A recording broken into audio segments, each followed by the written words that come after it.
Mining stocks nangunguna sa rally.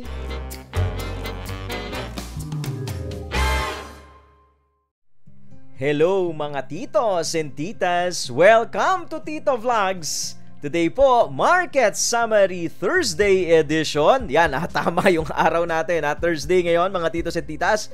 Pangalawang araw na nagrarally yung ating market. Ngayon ay nangunguna yung mga mining stocks. So kasama sa mga sisilipin natin, ang ngayong araw na to, yung LC, PX, AT, FNI, and APL. Let's have a short prayer po muna bago tayo magsimula. Dear Lord, we praise and glorify you for your faithfulness and provision. We ask you to bless us and guide us as we journey in this chaotic world of the stock market. All this we ask in Jesus' name. Amen. Amen. Amen. Mga titos and titas, kung naligaw lang ho kayo dito sa channel natin, ito pong Tito Vlogs, tambayan ho ito tungkol sa stock market na kung saan yung ating 13 years of experience ay kinukwento natin. Kung naghahanap ho kayo ng tatambayan dito sa stock market, welcome na welcome ho kayo. Tara na, pasok na po. Yan, pwede nyong tabihan sa upuan yung mga Team Auto like natin. Kung medyo mas advance ang gusto nyo, yung Team No Skip Ads, pwede nyo tabihan yan, yung nanonood ng commercial. Yung Team Replay Bombers, pwede rin yan. At yung Team Patreonatics next week, pwede nyo na silang tabihan, ha? Paano tatabihan? Click nyo po yung subscribe button at isama nyo yung Sana All sa notification bell dahil tuwing Lunes hanggang Friday, meron pa tayong live tambayan. Opo, dyan po kayong makigulo sa atin, makipagkulitan. 9:20 a.m. to 10:20 a.m. every Monday to Friday, PSE Opening Bell Live. Binabantayan natin yan. Pag nagbubukas yung PSE, dala-dala yung susi para mabuksan yung PSE, mga titos and titas. So join us po, no, mga titos and titas, para makahabol kayo dito sa ating tambayan. Meron tayong ginawang starter kit. Ayan, yan pong playlist na yan, pwede nyo panoorin after nyo nitong video na to kasi nandyan ho yung mga basic principles and foundation na na-discover natin dun sa 13 years. Baka ho makatulong sa journey nyo dito sa stock market. Tara po, silipin natin yung ating market kung ano ginawa ngayong araw ng Thursday. Maganda performance nagpachikat. Yun na nga Up po tayo ng 18 points today. Maganda na yan. Maganda na yan, ha? Pangalawang araw na nag-green, no? Ibig sabihin, hindi pa nag-take profit. Ako, teka muna. Friday bukas. Friday bukas. Mukhang nanganganib, ba? Almost all sectors are in green except for holdings, no, na red. Down po ng 0.23% lang naman. Ang value turnover natin nananatiling manipis. Kukunti po ang value ng trades natin. Nasa 4.7 billion na lang, no? Kahapon nasa 5 billion yata on the average, mga nagpa 5.5 tayo. Ngayon ay 4.7 billion. Ang gainers natin lumalamang sa losers dahil 107 po sila at 92 lang ang mga losers natin ngayong araw na to. At meron tayong net foreign selling na kumonti na rin. Sa wakas, kumonti rin sila, ha? Sana magtuloy-tuloy ng kumonti yan. 396 million lang, no? On the average, the past few days natin, mga titos and titas, umaabot tayo ng half billion, no, na net foreign selling on the average. So ngayon mababa to, nasa almost 400 million na lang, no? Mamaya sisilipin natin ano galaw nung index natin. Bago po yan, uunahin muna natin itong mga tabalits natin. Galing po ito sa Philippine Star. Multiplier effect from infra? Lockdowns delayed them, says ADB. Manila, Philippines economic returns from the government's fixation on hard infrastructure to climb out of pandemic hole will not be felt anytime soon by struggling Filipinos looking for more cohesion on the Duterte administration's pandemic strategy. The so-called multiplier effect from infrastructure would come, but they were delayed by lockdowns that to an extent still hampering building activities this year. Kelly Bird, uy, anong klaseng bird ba to? Country director of ADB told the reporters. Yun po mga titos and titas. Isa sa mga tinitignan sa recovery natin, na susi sa recovery natin, ito po infrastructure, yung build, no? Na program ng ating government, yung construction sector. Yun nga lang, wala, na lockdown din sila, no? Pero wag kayong mag-alala, sabi ng gobyerno, meron tayong binuksan na isang sektor last week or 2 weeks ago. Ano po yan? Yung mining sector. Kaya sisilipin natin mamaya kung ano yung mga epekto niyan dito sa stock market natin. Baka sila kasi nagkokos ng optimism dito po sa ating market, no? So definitely yung build or yung infrastructure, hindi mo na mararamdaman, hindi pa agad mararamdaman yung effect niya, no, mga titos at titas. Next balita galing po sa Manila Bulletin. BSP or Bangko Sentral ng Pilipinas okays 3, not 1, not 2, but 3 e-payment streams this year. BSP will adopt 3 digital payment streams in the 3rd and 4th quarters this year, beginning with the QRPH, person to merchant. Uy, parang bago to, nakaka-excite naman to, BSP. QRPH, person to merchant, P2M, via InstaPay, which will have a pilot launch on Friday. The use of QRPH expanded with the pilot launch of P2M payments tomorrow daw, April 30. After a successful pilot run, the full implementation of the QRPH from 2 million pesos SOS is expected to be rolled out by the 3rd quarter of this year. Galing talaga. Ayan na, idol natin si Tito Ben, no? Napaka-open sa pagiging digital. Tama-tama, bagay na bagay sa kanya yung pagiging governor ng BSP natin. And last year pa ho natin yan. All praises tayo kay Tito Ben Jokno, especially pagdating dyan sa digital, no, mga titos and titas. Ito, magandang innovation na naman to, person to merchant. Ang alam lang natin P2P, di ba? Sa Binance P2P, person to person. Ngayon ay person to merchant, no. Good news po yan, mga titos and titas. Alam natin na ang BSP very supportive sa digital transformation. Next balita po, Inquirer.net naman, government industry push Bitcoin regulation to fight ransomware scourge. San Francisco, hindi ho Del Monte, ha? California to. Government and industry officials confronting an epidemic of ransomware where hackers freeze the computers of a target and demand a payoff, are zeroing in on cryptocurrency regulation as the key to combating the scourge, sources familiar to the work of a public-private task force said. Magandang balita to sa Cryptoverse dahil yung gobyerno, di ba, ay concern. Yan mga titos and titas, no? Syempre, halo yan. Merong hindi magandang balita which is present ho talaga ito, ha. Pagka kayo ay sumabak sa Cryptoverse, yan. Merong mga ganito tayong nababasa. Hinahack yung computer tapos paparansom sa'yo para balik ulit sa'yo yung access mo, no, mga titos and titas. Kaya importante yung security, no, kapag kayo ay magte-trade na dito sa Cryptoverse, mga titos and titas. So isa yan doon sa mga tatalakayin natin sa Sabado, May 1 po, doon sa ating webinar, no, yung security. How are you going to secure your coins? No, importante.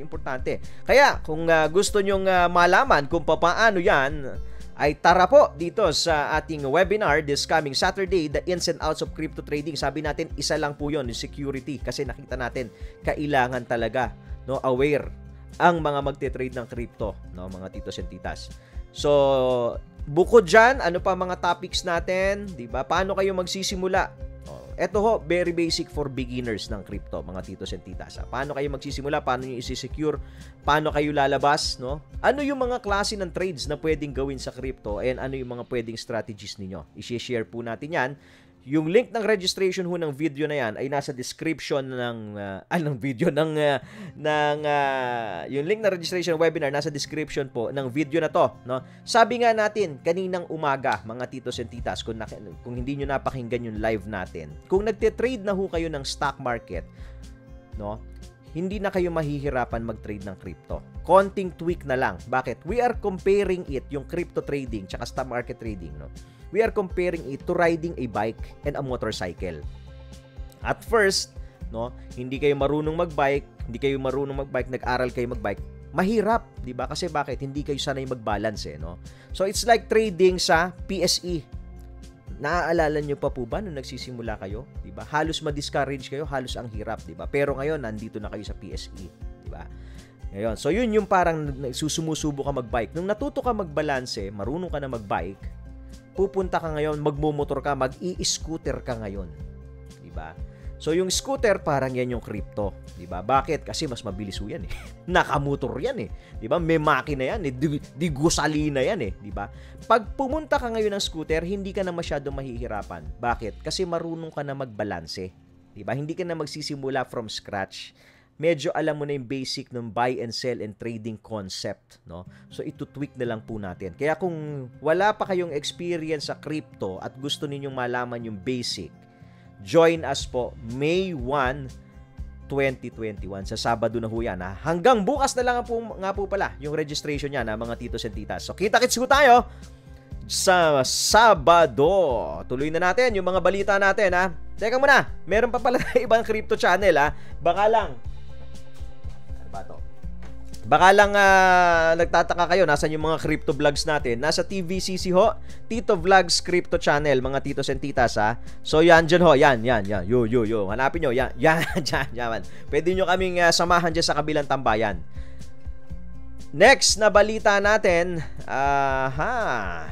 ito, galing ulit sa Inquirer. Government data, NCR residents lost average of 51,133 in annual income in 2020. Manila, Philippines, recession induced by the pandemic in 2020 slashed annual incomes of Metro Manila residents by at least 51,000 after the Philippines political and business nerve center suffered one of the biggest drops in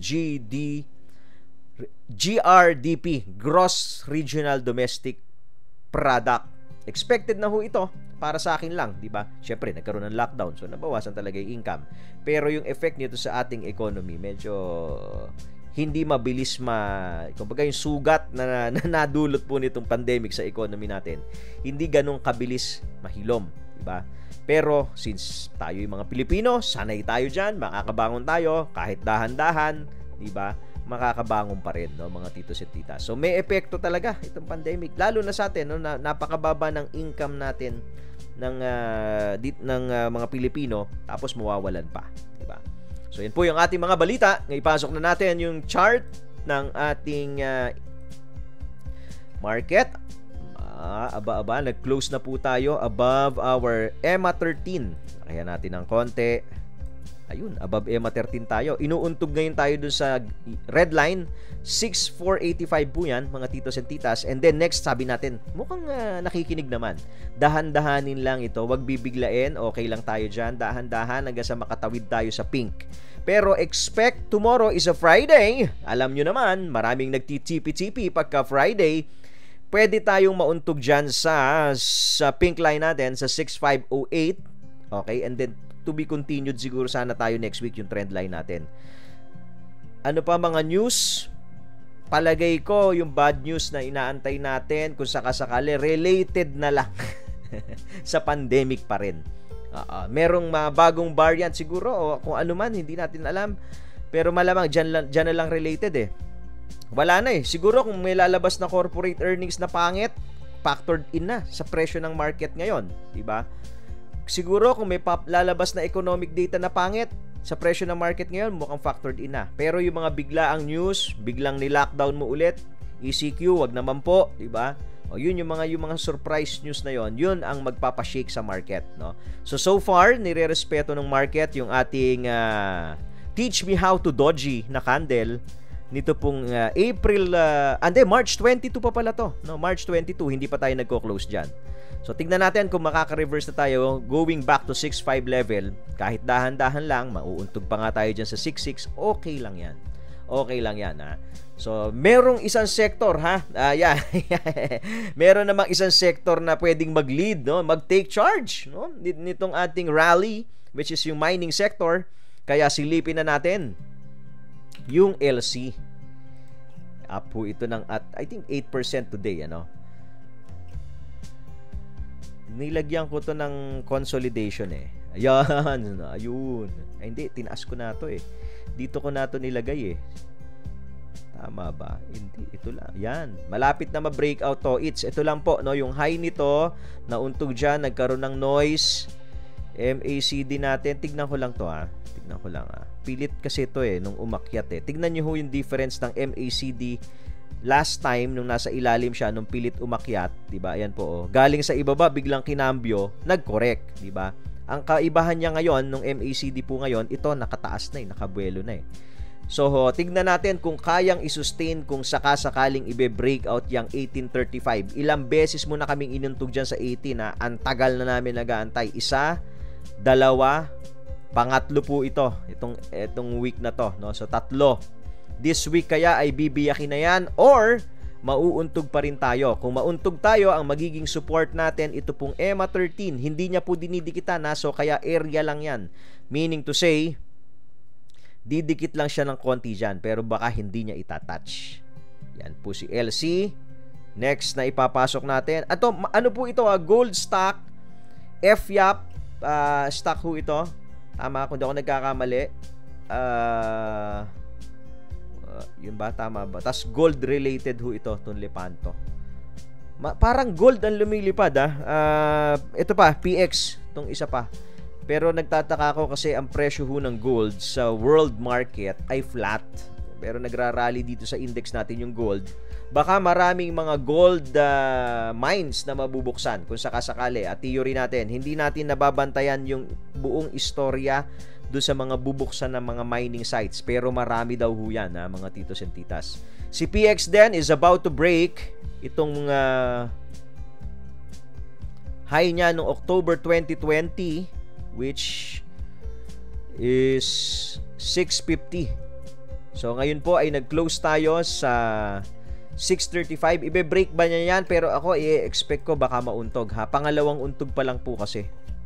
Diba? So posibleng mauntog tayo dyan.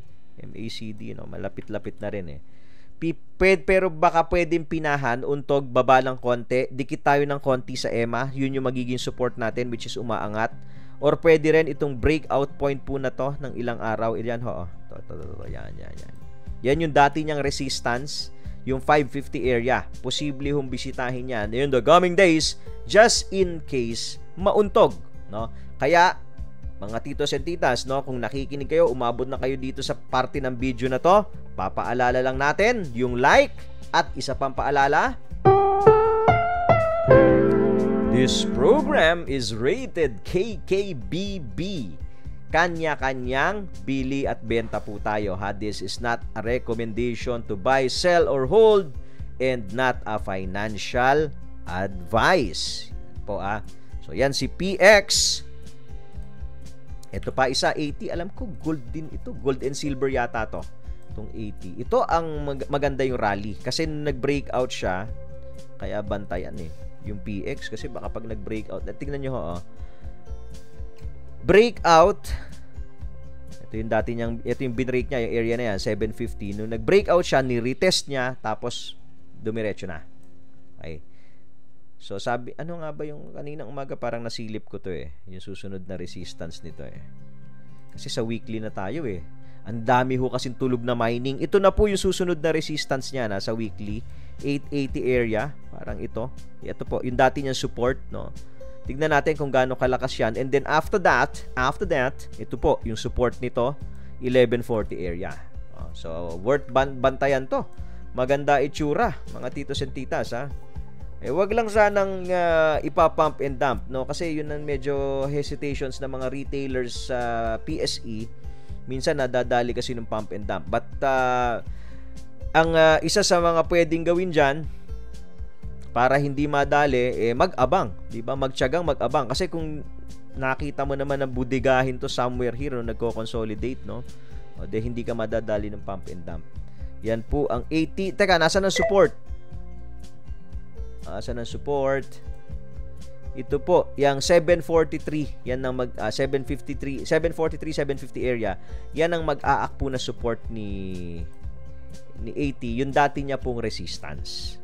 Next po si FNI, another mining. Ito nickel, wala masyadong action yung nickel natin, Ano kaya yan? Gold, tapos nickel, tapos ore. Magiging ganun kaya yung rotation. Observe po nyo yun. Gold ngayon, makikita nyo. Susunod ba nickel, and then ore? Yun. Baka maging ganyan na ikutan, ha?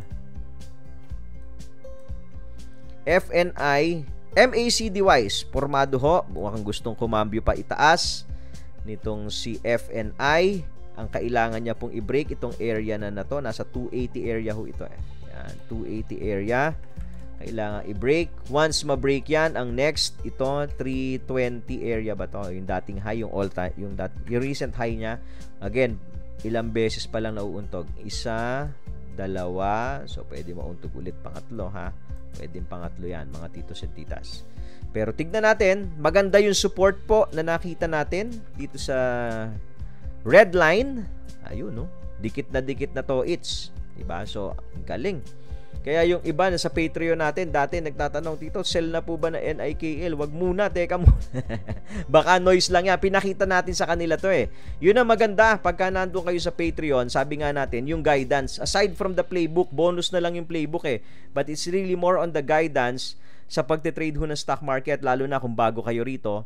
So, in-explain ko sa mga Patreonatics natin na nagtatanong na may hawak nitong FNI. Sabi ko sa kanila, baka kasi ito yan, eh. Tignan nyo ho, no? Ito, tignan mo, nag-trade siya below all, dun sa line, sa blue line, nung time na yan. Tapos, inakyat din. Parang noise lang, di ba? Ito po, oh. Umaakyat siya, tapos biglang nag-drop. So, parang noise lang, obviously. Tapos, ang lakas ng angat, di ba? Nung umangat siya, tignan nyo po, no? Mahilig magganon si FNI, oh. May noise na naman, nag-trade below the blue, umakyat na naman.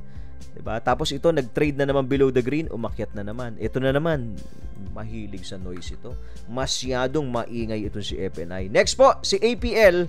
Ito naman, walang galaw. O down pa nga yata. Tingnan natin, ha. Ayun na, long red tayo today, ha. Mining ito, pero wala pang activity, ha. Hindi pa nagsisimula daw. So, mukhang tatargetin na talaga natin tong green line. Nasa 1974 area, 1980 area ho siguro to. Posible na natin targetin yan. 2050 tayo nag-close, nag-low tayo ng 2030 ba to? 2030 ang low po natin, mga titos and titas. Yan ang support. Nasa 1970, 1980 area. Makakakita kaya tayo ng strong support dyan? Posible pala. Ito, dati pong low nito. Low, 2060. Tama ba? Ayun, 20. 20 lang. Sagad mo na sa 20. Baka naman nahihiya lang to. Yan. Pwede tayo makakita ng support sa 20.